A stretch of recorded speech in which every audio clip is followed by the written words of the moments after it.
ella volverá.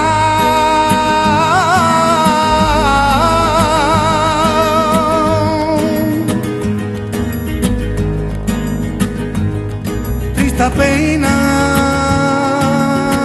ya déjalo ya.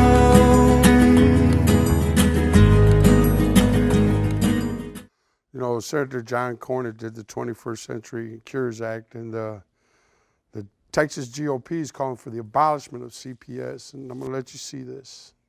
Normally, when a baby is taken into the custody of Child Protective Services, it's meant to temporarily remove them from a potentially bad situation and put them into a safe environment.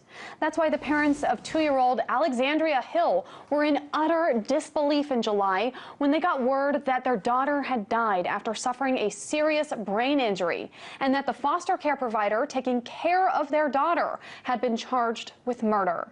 Austin, Texas residents Mary Sweeney and Joshua Hill agreed to have their daughter placed in protective care while they figured out who should have custody of the 2-year-old.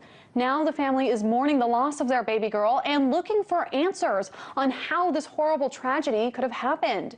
Hey, you know, hey, you guys, just getting back to San Antonio with the government shutdown and what's going on. It's fruitated into what we had been advocating for quite a few years here.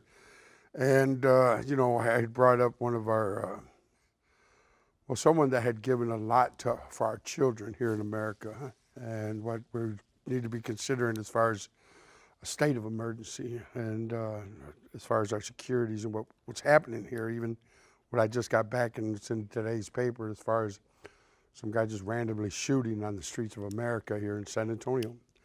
But this is a young lady, and I want you to let me let you listen to what she had to say for our American children. Well, my name is Nancy Schaefer, and I'm from the state of Georgia in the United States. And thank you for your gracious invitation to join you tonight. And thanks to all of you who have made this incredible World Congress of Families number 5 in Amsterdam possible. It's a privilege for me to join you tonight and to be with you in some pro-family policy here. I will share with you on the unlimited power of Child Protective Services. I served in the Georgia State Senate, and after 4 years of viewing the ruthless and unsparing actions of Child Protective Services, also called CPS, which I will use tonight, I wrote a scathing report entitled "The Corrupt Business of Child Protective Services." Thank you. The report cost me my Senate seat. Here's some copies of the report, if you'd like to get one. However, there are causes worth losing over, and this is one. I'm going to talk about some of the problems and then some realistic, maybe, solutions for families and children, and maybe look to some steps that we can take. This is not to say that there are not those children in wretched situations who need to be removed. There are, and we all agree. But tonight, I'm talking about those children removed from their homes intentionally for profit. Children are seized unnecessarily from their families due to the federal aid created in 1974 entitled the Adoption and Safe Families Act. It offers financial incentives to the states that increase adoption numbers. To receive the adoption incentives or bonuses, local CPS must have more children. They must have more merchandise to sell. Funding is available when a child is placed in a foster home with strangers or placed in a mental health facility and medicated, usually against the parents' wishes. Parents are victimized by the system that makes a profit for holding children longer and bonuses for not returning children to their parents. This is abuse of power. It is lack of accountability. And it is a growing criminal political phenomenon spreading around the globe.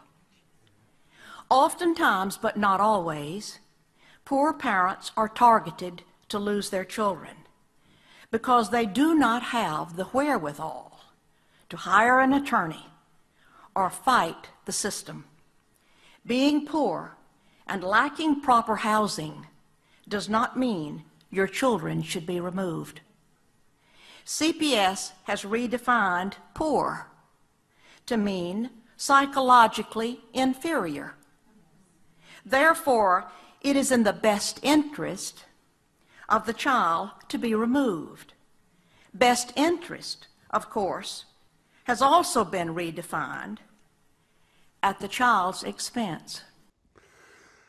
This was really something that we tried to address here, and what we had the governor sign that bill for our children as far as what was identified as far as that cause of suicide and what happened as far as what they've done with my son and you know, him being in solitary, and why I've asked you to send prayers, and why that our coalition as far as our advocates here for humanity and what we had formed there with the tribes you know, years ago, as far as an international human rights coalition, and now as far as the collaboration we're trying to create here in San Antonio.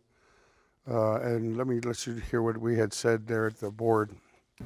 Chief of the Yatila clan, the Wawateka Nation, this is my prayer to the President Barack Hussein Obama, members of the U.S. Congress, Texas Governor, responding. Today we've acknowledged in the MD versus Perry that the state of Texas is guilty of chemically altering children's minds in the Texas foster care system. In the report, closer to home by the Council of State Governments, the 84th legislation covered up the cause of the 54% of recidivism that is being processed in your Texas Department of Criminal Justice, not acknowledging that these children's minds were chemically altered with psychotropics. We are now asking for a call to action to join our nations to end the chemical altering of any child under the state umbrella that Governor Greg Abbott referred to Commissioner Specia on September 25th that needs to end under this umbrella of the state. We're asking this to petition to the President to end the use of psychotropics identified in the report closer to home as the cause of the mass incarceration in America. These are human beings.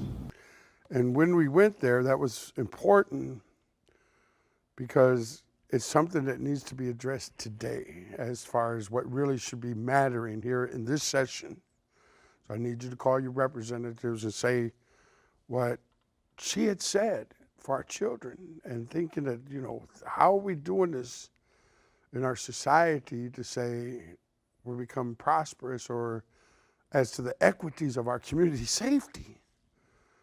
I mean, this is our community safety, and I'm listening to these people talk about the first step, not getting to the point of matter.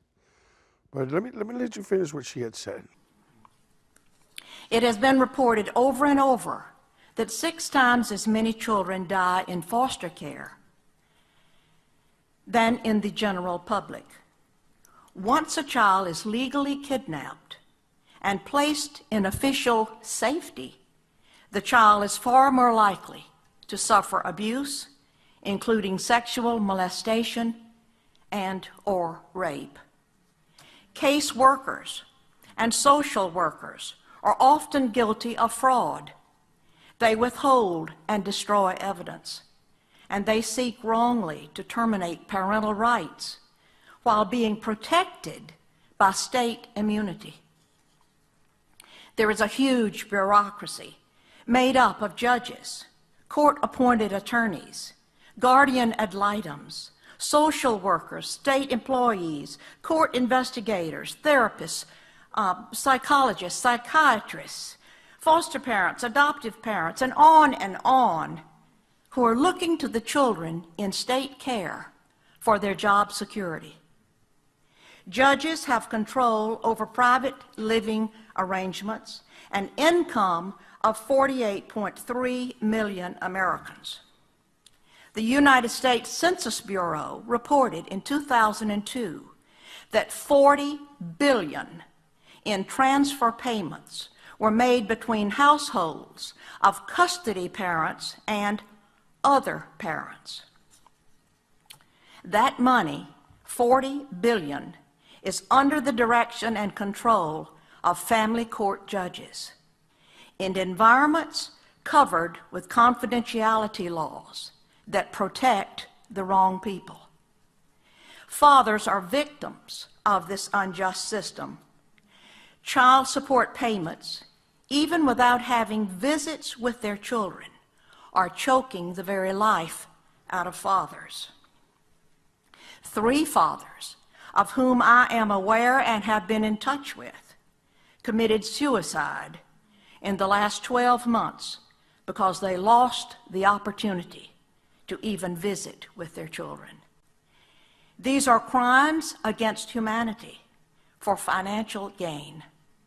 Rights are removed from parents, human rights, civil rights, and even religious rights.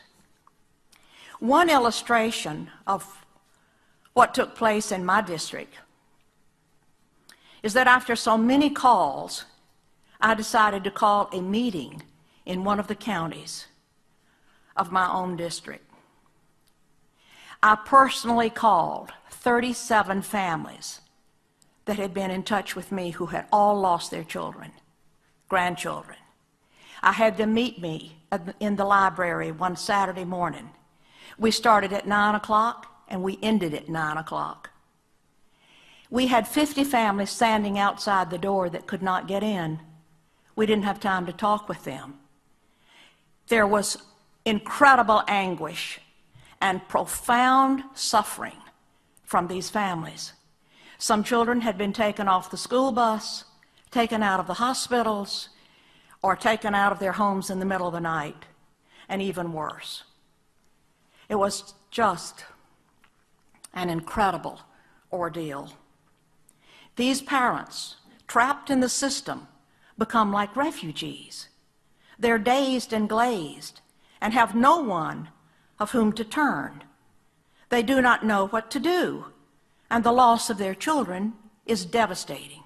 And that being so important, and what we as a society, even what I had brought you back a couple years ago after the judge there in Corpus said that they're making members not functional for our society, being what I read in the paper and what I had attested to back in 2012.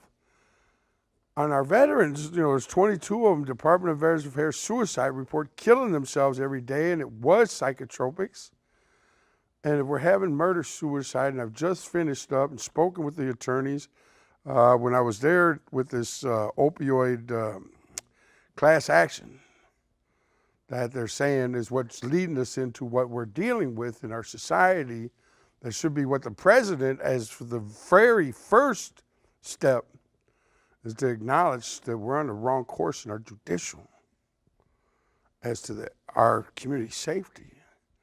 And any policy that does this to American children to where, they killed her and her husband, or whether they killed her, whether it was murder, suicide, nobody will ever, only God knows. Only God knows. But there's a lot of advocates in the United States, the Family Forward Foundation, Children's Rights, A Better Child Initiative, that needs to come to what, and this is where I'm hoping that you get to understand what this young man is going to say, because he said he suffered it also. But we need to get to what really matters, because we had, in what they're saying here in Texas, why my son's in prison, because of this process against our children. And for it to be poor children, indigent children, that we're doing this in America? Where's the prosperity, and why are we not looking at not the immigrants, but what's happening here as far as they were there? I think someone even referenced to the people from the Homeland Security. And before I go to that, let me listen to what our Attorney General here in Texas had to say. Well, thank you all for being here today. I would hazard a guess that almost everybody in this room has been affected by this crisis, either with your own family or with a friend. And I can tell you, I come here speaking from personal experience. I've had family members that have been affected by this. And I so wish these efforts had come sooner, because I see the devastation in my own family, the seeing somebody young having their lives so affected, ending up homeless at times and struggling. It would have been so much better had we affected this crisis so much sooner. And if you haven't had a family member, you might be like me, where you've had friends affected by this. And to see the anguish in the face of a mother who's lost her son, her 23-year-old son, and face her and not know what to say to her and wonder why we haven't dealt with this sooner, it's very difficult. And as she lives through her days and lives through holidays without her son, without her 23-year-old son, without getting to experience another birthday, I've become even more grateful that this group of people is here today to do something about it. And I hope that you all will spread the word. And I want to thank this administration, General Sessions, and the Trump administration. I want to thank my colleagues, because this is truly, in a time where it seems like we have so much difficulty agreeing on issues, whether here in Washington or in our own states, this is an issue that we can all get behind and care about, because we all know that this matters, that we can save lives, and that we have to save lives, because I shouldn't have to tell another story like this, nor should any of you. So thank you all for being here. So I gave you what they had said as far as Texas leading by shutting down. They didn't shut them down. They molested children. And we were there at the Senate finance hearings in December 2017. They're still molesting children, but they shut them down from the TYC. And you can Google this. As far as the children being molested in the Texas Youth Commission in Prague, with this practice of what they're saying is controlling our children, and what I had gone after they had the riot in Giddings State School. This is happening, but it's frutated into where at least we have our Attorney General acknowledging, and let's pray that this is the session that we end psychotropics as any part of the umbrella as to what the governor said. It is the duty, and this is a letter that he gave to Commissioner Specium, to protect Texas children from abuse and neglect, and that's especially under the CARE umbrella, the state of Texas. And I had written that when the indigent children of Texas are crying out, but you can copy, and I can send it to you and call you representatives. We're natives, and we're going to keep on our path. And, you know, I have a young man that has been my guiding light and will always be my elder that has helped me. Let me let you listen to what he says about our school-to-prison pipeline. Oh, no. The Native children's life is worse. That's why we have to be free. My mother and father were forced into boarding school. Their hair was cut, and they had to put on uniforms and march with everyone else all the time. They were physically punished and sexually taken advantage of. I know my mother was. I didn't find that out until after she died. But the traumatic experience of over 80 years, almost a century, of what they call boarding schools. Tens of thousands of children were starved to death and diseased to death by these boarding schools who disappeared. My job, until we're free, will never be over. And that's what we are in the process of approaching the Inter-American Commission on Human Rights to validate our treaties as international documents. Then we're going to be sponsored by a country in this hemisphere to the World Court. The United States is not part of the World Court because it's an outlaw country. It always has been an outlaw country. It's evil to its own people, and they don't see it. It's pathetic. And that came from what we have endured in this society and are still enduring as to why today we're on the cusp of extinction. We're 0.875 in our own land. And I need you to send those prayers to my son. He's in solitary. And he was defending the kids that they were putting on psychotropics here at the Cindy Taylor Crier. Congressman Charlie Gonzalez got my son out of there after they terminated my visits because I asked them to give me my son back because the records would show these people almost murdered my son. So I'm going to stay on this path, and, you know, we created an Inter-American Treaty on Human Rights. Let me let you listen to Mr. Means. The United States is one big reservation, and we are all in it. So says Russell Means, the legendary Oglala Sioux actor, writer, and activist. He captured national attention when he led the 71-day armed takeover of the sacred grounds of Wounded Knee. Our crew traveled to the Pine Ridge Indian Reservation to talk about the collapsing economy, U.S.-sponsored genocide, and why the American Indian has the lowest life expectancy in the Western Hemisphere.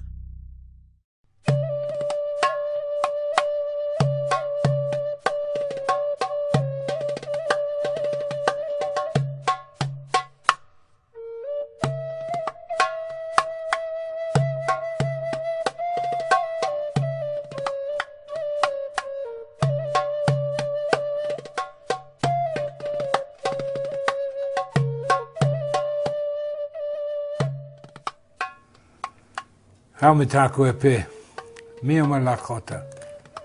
Hello, my relatives. What I have to say about myself is that I've been to prison, I've been a thief,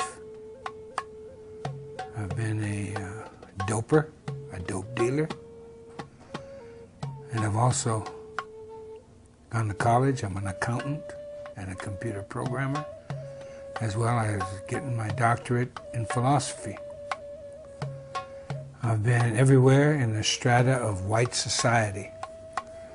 I've even hung around with multimillionaires when there were no billionaires. I am an Indian, American Indian.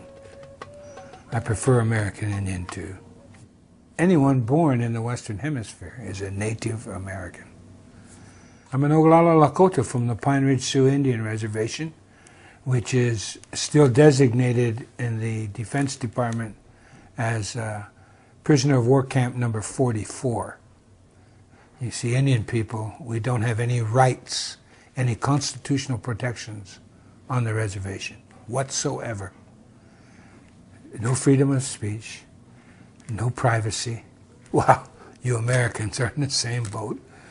As far as being an American Indian and a Lakota, I also belong to the Republic of Lakota because a significant portion of my people withdrew from the treaties we made with the federal government.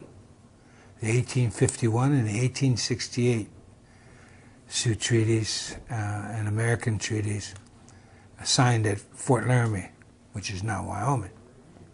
But that's in the Republic of Lakota. So when we withdrew from the treaties because of gross violations, according to the laws that the United States of America is signatory to, and we have a strategy for attaining our complete independence and a return for our land. I've written an autobiography, Russell Means, Where White Men Fear to Tread is the title. It's a very thick book, 550 pages, but I'm very proud. I've had 17 printings in 16 years. So people are interested in who we are. And it's actually a comprehensive history based on my family of our existence in the 20th century and the deprivations we went through and the trials and tribulations. And so if you really want to find out about us, read my book, and then you can go to research any place you want to. But you see, the sad thing in America is that we don't exist in the 20th century. You have to specialize in Indian education of some sort, anthropology, history, and then go and dig in the archives of wherever in order to find out anything about us in the 20th century. So there you have it. You know, and he left a legacy, and I hope you guys all get his book and try to bring that peace back. That's all we've ever wanted. You know, even to this last Thanksgiving, and we asked the city, when is it going to be your time to give thanks for giving instead of raping and pillaging? Well, we've had this leadership due to our society why we become one of the most violent societies in America. So the prosperity and the healing remedies is the unification, unido. So I need us all to unite and call those representatives and says, we're going to end this inhumane process. And we're going to enjoy this peace and harmony of the unification of all nations and our treaty of the tree of life. There has to be today to bring peace and freedom as to my brother's mission. So this is for you. Peace be with us all. Ooh.